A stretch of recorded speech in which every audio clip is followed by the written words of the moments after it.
கன்னியாகுமரியில் நடந்த போதைப் பொருள் எதிர்ப்பு விழிப்புணர்வு மாரத்தான் போட்டியில 2 வயசு சிறுமி பங்கேற்று 7 கிலோமீட்டர் தூரத்தை கடந்து அசத்தியிருக்காங்க. 2 பிரிவுகளா நடந்த இந்த மாரத்தான் போட்டியில சிறுவர் சிறுமியர் முதல் பெரியவர்கள் வரைக்கும் ஆர்வத்தோட கலந்துக்கிட்டாங்க.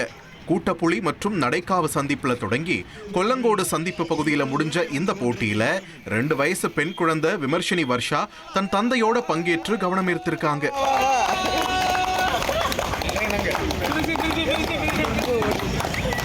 அதுவும் 7 கிலோமீட்டர் ஓடி போட்டியை நிறைவு செஞ்சு சாதனை படைச்சிருக்காங்க.